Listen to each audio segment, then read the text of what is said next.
My name is Isatu Bokum. I'm from the Gambia and I live in the Gambia. I am a final year student at the School of Journalism and Digital Media, University of the Gambia. And I am an activist. I advocate for the rights and well-being of girls and young women in my country and beyond. And I'm also into the multimedia landscape. That is, I'm a video editor, I'm a videographer. And yeah, I think that should be fine. And I founded an organization called Girls Talk Organization when I was 21 years old. And what we do at Girls Talk is we look into issues affecting girls and young women in our community. And we try our best to create a platform where they can have their voices heard and where they can be inspired and where we can empower them to stand up for themselves and also be able to, access opportunities, equal opportunities for them to reach their fullest potential. Why did you decide to empower and raise the voices of girls in the Gambia and beyond? When I was growing up, I wouldn't say I had everything, but I feel as if I was opportune to have mentors around me. And a particular mentor was the late Mama Liz. She had an organization called Soul Talk.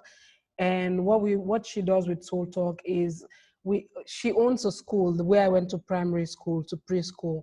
So the organization Soul Talk brings together us girls, and every weekend we have radio talk shows where we enlighten, other girls like ourselves on things that have to do with us. So she created this platform for us, and it was so exciting growing up and knowing that this particular weekend I'm going to be talking to my fellow girls, or I'm going to be listening to people who will empower me and, create that platform where I have the right to speak and be myself. So when I got to grade 8, she passed away. And at that age, I wanted to do more than just letting her legacy die, more than just, what she has started just going down the drains. I wanted to continue in her footsteps in ensuring that other girls also have the opportunity that I had growing up.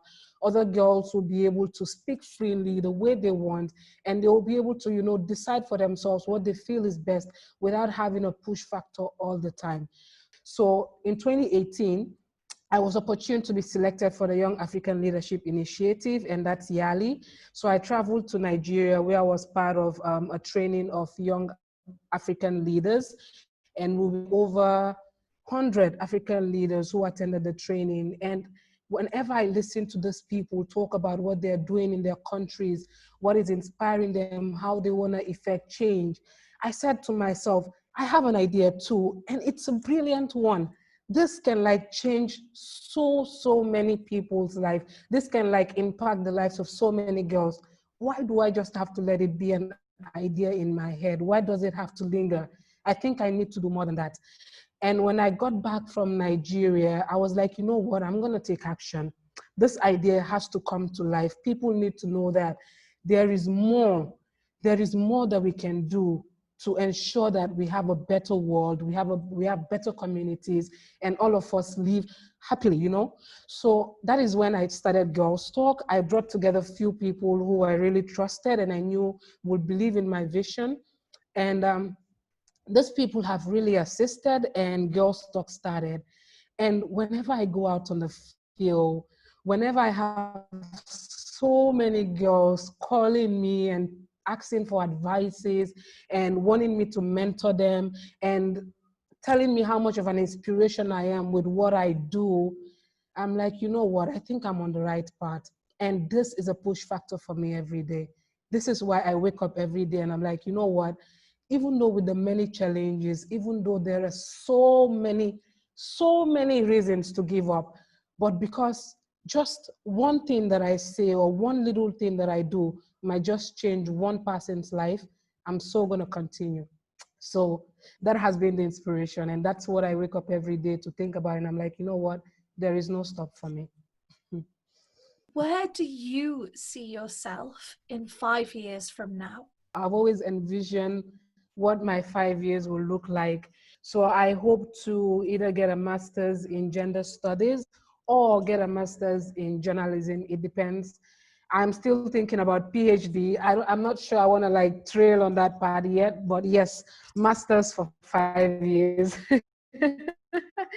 Then I also want to, start up a hub for Girls Talk. It has always been a dream to create a center, a youth space where young people can always go and feel welcome, where they could have access to research opportunities, where they could have access to counseling, where they could just walk in and meet someone who is ready to listen to them, where they could, create spaces for themselves and meet young people like themselves who have actually like developed, who have done things for their communities, who can inspire them. So this is where I want to see myself in 5 years. And personally, I want to have at least gotten married. I want to like, at least I must have like started a family or something. So this is something that I look forward to. So I have a question, because we are an organization called Your Public Value. When you hear the term public value, what does that mean to you in 3 words? Public value in 3 words. I will say respect for diversity, love, and empathy. So talking about love, empathy, and diversity, let's have a conversation about well-being. So what is required for your personal well-being? So before this year, I had a lot of challenges maintaining my well-being. And that has to do with the fact that I had to multitask a lot. I had to like manage with school, with work, with Girls Talk, and so many other things that I had to do at a personal level. So it really impacted me somehow health-wise. And sometime late last year, I almost went like down because I was experiencing a lot of things at the same time, and it was really hard to manage, and there was really no one to talk to. So that affected my well-being a whole lot. So now what I basically do to achieve my well-being is that I plan. Before I go to bed at night, I decide on what I want to do tomorrow, and I do a list of them and put them on my sticker pad and stick them right above my bed. So when I wake up in the morning, the first thing I do is to read it and see, okay, today I have to do this and this and that and this and this and that. So when I go out to do these things, I later come back home and check what I've achieved and some of the things I've not been able to achieve for the day. What's needed for your community's well-being, your country's well-being, and give us some context of the actual situation in your community, in your country. For the Gambia right now, I feel as if we have a long way to go when it comes to well-being, because there are still a lot of challenges. But I feel as if there is a lot more that needs to be done. And also as a country, we need to like work for a better, better opportunities to empower young people and their well-being. In as much as they want to like take action, they want to like do things, they feel as if they're not given the opportunity, or that space is not open for them to do it. And most of them relax back. And when you relax back and let other people take the lead, they're taking decisions that has to do with you. And at the end of the day, it's about your well-being, it's about you as a person, it's about your country. So if you do not take action, it affects you in the long run. And I feel the government should do more. Us as young people should do more. Us as girls or women should do more. Men and boys should do more together for us to ensure that we're able to create equal opportunities for us to reach that impact, and we'll call ourselves well. What would you recommend, or what do you think those opportunities could be or are to empower young people in the Gambia? I will take the political space, for example. We have a lot of young people who are interested in politics, but there is no room, there is no room for them to take part in this political space. So it's mainly opportunity when it comes to decision making. Youth should be given the right to take the forefront when it comes to decisions that has to do with them. And also for women, we had an instance a few months ago where we have never had a female president. So a woman came up and said, okay, now I want to be a presidential candidate. So I feel as if women especially are not given an opportunity for them to want to like take up the spaces, because anytime we come up and we want to like do that, they don't look at our competence, they don't look at what we can do for the country, they don't look at our value. Instead they look at things that are very patriarchal in nature. And the misogynist nature in this country is sickening, and it's affecting a lot of women. If the mindset of people who are supposed to like encourage you to take advantage of these opportunities is weak or is not working, it becomes a problem. I'm going to take you Yeah. on a bigger journey now. What do you think is required for the well-being of the world? The world. Now that's a tough one. I feel that as a planet, we need to be able to accept each other for what we are, void of tribalism, void of racism, void of colorism, void of all of those things. You know, if all of us are in a position where we understand that we're all from like just one creator and all of us have like a specific purpose on this planet, we will be able to achieve a whole lot. If we put aside all our differences and be able to connect with others, regardless of where they're from or how they talk or their ideologies and things like that, we're able to listen more, we're able to accept more, we're able to understand more, we're able to love more. The world will get to that state of well-being, and it's going to help us a lot. So I feel that's what the world really needs right now, really, really needs right now. What do you believe are the preconditions for inclusiveness? If I want to include somebody in my space and make them feel loved and make them feel wanted, I need to ensure them that, okay, whatever you say here or whatever opinion that you have, you're being listened to. And at the end of the day, we're all in this together. So that's like a precondition for us to all include each other in one thing. And another thing is also empathy. You cannot include someone in your space if you do not feel empathetic towards them. If we're able to understand and empathize with each other, we're able to like, create that space where all of us can, where there's an inclusive, where all of us can be in that box to achieve more. You personally, what do you think is the worst possible scenario for this planet? The worst would be like, let's say for every single thing that we have been working towards not achieved. That is to say, so many people and different countries have been working towards a specific goal. Some might have to do with climate change, ensuring that that is solved. Some has to do with equality, ensuring that everybody is equal and we're able to access the same opportunities. Some has to do with the health sector, ensuring that health is really, really great when it comes to the continent as a whole. So if these things are not achieved, let's say in the future, we get to a point where all of us are stuck and there is no going forward, I think that's like the worst that can ever happen. So whenever I think about this, I ask myself, are we doing the right things? Are we doing it the right way? Are we saying the right things? Are we paving the way rightly? In few years to come, let's say about the Agenda 2030, we want an equal world by then. But if we get to 2030, will we achieve this? Are we doing the right things to achieve them? So I don't want us to get to that stage and we don't.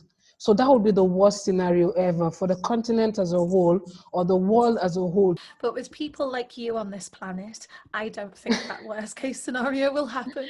I hope not, really. I really, really hope not. I don't think it will. I think what I'm going to ask you next is likely. So, what is the best case scenario that you can think of for the future, for the planet, for humanity, for young people? The best scenario that will ever come up is for us to get to a point where it is an equal and a free world.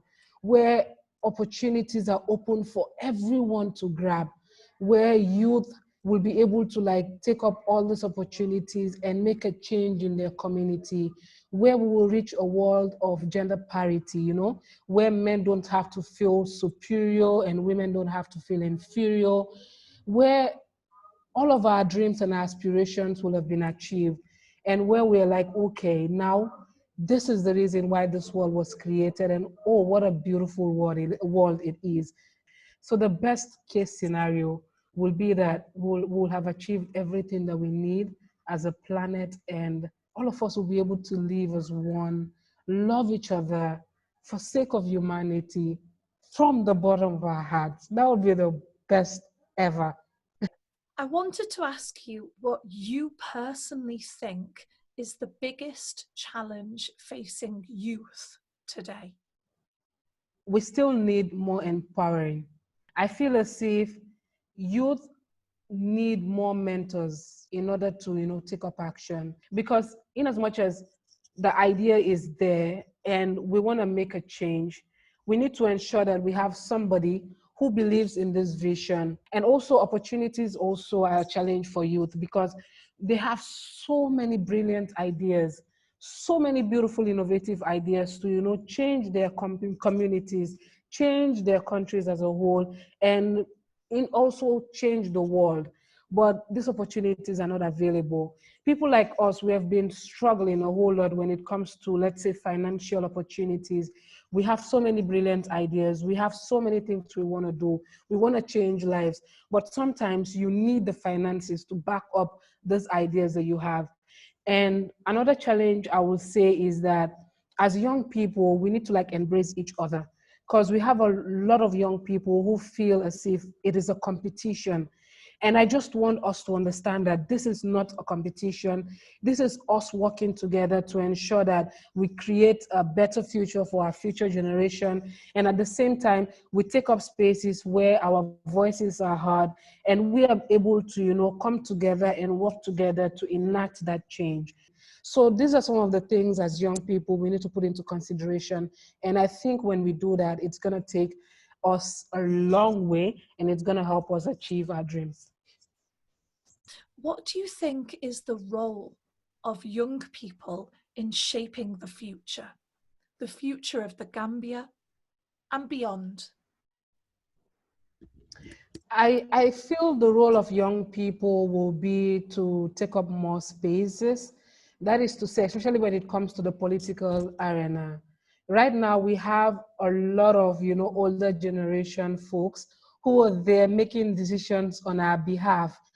Some of them don't really understand as young people what we want, how we want it done. So I feel as if our voices are needed when it comes to this decision making. We need to take up more decision making roles. We need to involve ourselves in policy making, in ensuring that if these policies are put on the table, do they favor us as young people? Is it something that works for our generation? Because at the end of the day, these solutions are for us. It's for our time. We have seen a lot of policies that are in place, and at the end of the day, it's not really working because we were not there, or our voices were not, you know, were not part of that decision, or our opinions were not seeked when those decisions were made. So it becomes a lot of challenge in kind of like achieving that. So I feel as young people, our role is to, you know, take up more spaces, you know, take up more role in decision making, ensure that our voices are heard, amplify our voices, and be in the forefront in making sure that whatever decisions that are taken and whatever decisions that are bring forth works for us as a generation, and they wouldn't be one that will demoralize us. I'm just Mhm. wondering if you know what the main problems, preoccupations, challenges there are that are facing young people in Europe. For Europe, I can't really say much because I haven't like traveled to Europe before, so I've not like had the opportunity to interact with a lot of young people from that space. But looking at what we see on the media and also some of them that, you know, around social media talking about some of these things, I feel there is a little similarity with what we face in this part of the continent, not totally the same, but a little bit similarity. And that has to be also do with the fact that they don't have access to opportunities. And even though if they do, they really don't have an idea of how to, make use of those opportunities. Because let's say young people in Europe, there are so many amenities, there are so many ways in which they could inspire change as compared to us in this part of the world. But how do they, grab these opportunities and make that change? I feel that might be a challenge for them. And also, Europe has come to a stage where anywhere you turn, looking from videos and pictures that I've seen, it's so beautiful. There are so many things happening in different places. So young people might be in a position to feel, okay, I think everything is available. We don't really have so much work left to do as compared to Africa. Wherever you turn, even though there are developments and there are good infrastructures in some places and so, but there must be one thing that strikes to you and tells you that we need to work towards changing that thing. So I feel as if that's not so much available in Europe because everything looks okay and all right. So how do young people tell what are some of the things they need to change, or what are some of the ways they need to work towards making that change? So on a personal note, I feel probably, I can't say certainly, but I feel probably that might be some of the challenges they face. Who are the main kind of players and actors on the world scene today? Well, on a personal level, I will say the main actors are politicians. Yes, because they sort of like, they're in a position where they're making all the decisions that has to do with our lives and our well-being. So they are in that position to do the right thing, and it will be good for all of us, and make that one mistake and all of us are like doomed. So what's the role of civil society moving forward and now? The word civil society is huge. It takes a whole lot of courage to be, to involve yourself in that domain. So it comes with a very big heart, and it comes with a lot of responsibility. And one of those responsibilities is making sure that you're the voice of the voiceless, in ensuring that you stand in the forefront in enacting change, in creating opportunities for people who are like marginalized, people who feel they don't really, belong. So as civil society organization, there is a lot and a lot that we need to do within our spaces, ensuring that, they amplify voices, ensuring that, they take up spaces in community development, in encouraging people to stand up for themselves, and at the same time questioning policies and also opinions of, our leaders, whether our community leaders and the like. What do you expect from the older generation? I think they should encourage us more.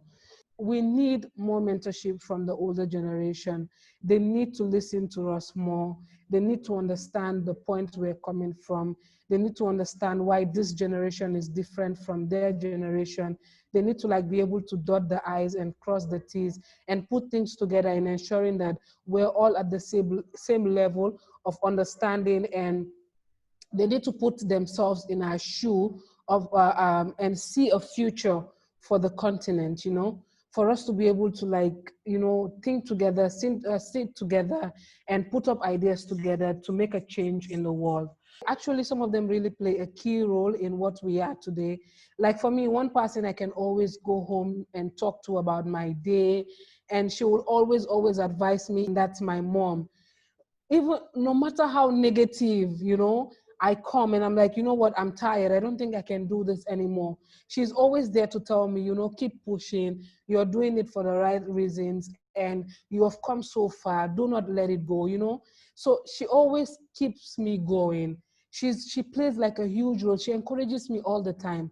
So I just need the older generation to do that for so many other young people. Let them just choose one person that they could inspire, tell them their stories, some of the challenges that they also faced growing up. So maybe from that, it could help young people to like shape their minds and be able to know that nothing comes on a silver platter. You need to like really work harder to achieve it.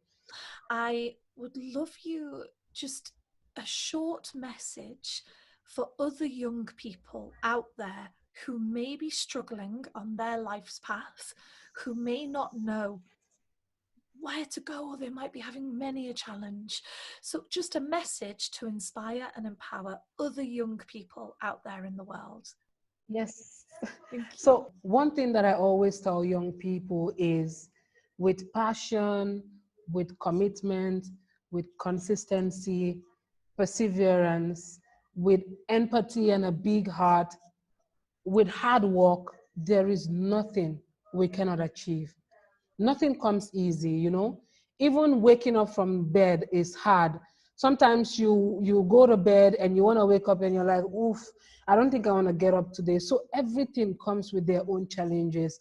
So no matter what they're doing out there, in as long as it's impacting life, even if it is a little, let them just know that it might just change somebody's life out there. And that also will contribute in that person's life. And that person can go on further and keep inspiring other people and changing their lives too. So nothing is too small, no matter how little. So there is no limitation to what they can achieve. Let them just dream. Let them aspire. Let them like work harder. Let them persevere. Let them be able to, you know, fall down and get up on their feet again and take every day as a new day for a new beginning. And with that, there is nothing they cannot achieve.